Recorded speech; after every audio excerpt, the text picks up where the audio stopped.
Good evening everyone.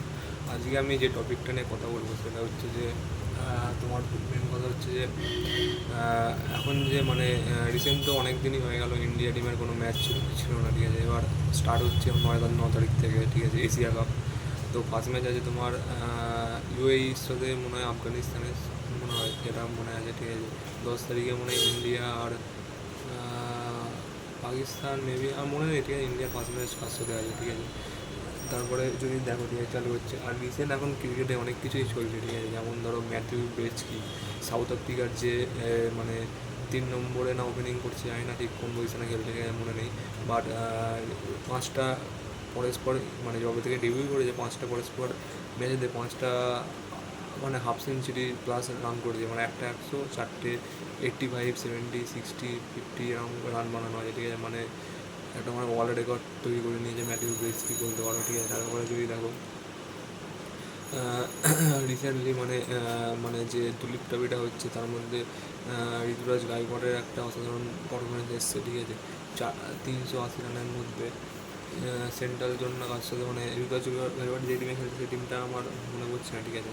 Central zone না West zone, যার সাথে একটা জায়গায় একটা ম্যাচ চলছে, ঠিক আছে। তার মধ্যে 380 না কত করেছে টিম, তার মধ্যে 180 রান ঋতুরাজ গাইকোয়াড় মানে বানিয়েছে, ঠিক আছে, বলতে পারো। তারপরে যদি দেখো, ঠিক আছে, মানে শ্রেয়স আয়ার নাকি ক্যাপ্টেন্সি করবে মানে রিসেন্টলি, মানে সাউথ অস্ট্রেলিয়া ইন্ডিয়া এর যে একটা মানে মানে কী বলবো সিরিজ হবে, তার মধ্যে হয়তো শ্রেয়স আয়ার ক্যাপ্টেন্সি করবে, ঠিক আছে।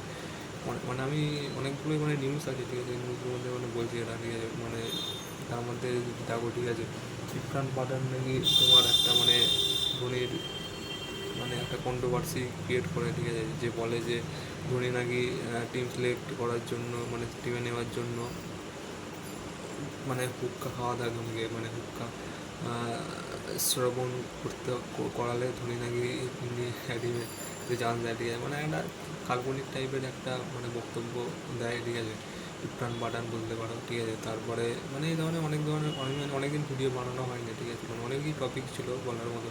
তো মানে আজকে একটু একটু করে সব টপিকগুলো মানে টাচ করছি, ঠিক আছে। মানে এইসব কিছু মানে ঘটেছে কিছুদিন ধরে, 1 সপ্তাহ মতন মনে হয় ভিডিও বানাইনি, ঠিক আছে।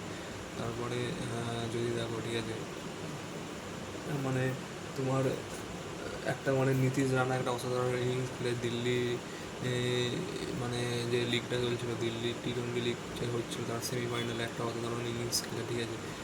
মানে সিঙ্গেল হ্যান্ডেডলি একটা ম্যাচ জেতায়, ঠিক আছে। আজ ফাইনালতেও নাকি নীতিশ মানে মানে নীতিশ কী নাম, নীতিশ রেড্ডি নয়, মানে নীতিশ কুমার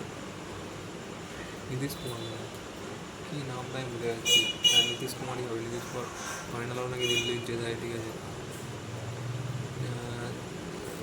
নীতিশ রানা নাকি ফাইনালটাও জেতায়, ঠিক আছে। মানে ভালো ফাইনাল করে ইনিংস থাকে, ঠিক আছে। নীতিশ রানাও একটা ভালো ফর্মের মধ্যে আছে, ঠিক আছে। তারপরে যদি দেখো, ঠিক আছে, একটা মানে ভালো ফাস্ট বলার নাকি তৈরি হচ্ছে ইন্ডিয়ার, কী নামটা আমি ভুলে যাচ্ছি। সেটা হচ্ছে যে তোমার নামটা হচ্ছে যে আকিব মাহমুদ, এরকম কি একটা নাম। যাই হোক, একটা ভালো ফাস্ট বোলার নাকি মানে জম্মু কাশ্মীর থেকে আসছে, ঠিক আছে। 4টে বলেতে 4টে উইকেট নিয়েছে, মানে এবার দিলীপ ট্রফিতে, মানে এর আগে এরকম উইকেট মানে মানে এরকম রেকর্ড হয় না, ঠিক আছে। আকিব মাহমুদ এরকম কিছু একটা নাম আছে, নামগুলো মনে পড়ছে না, ঠিক আছে।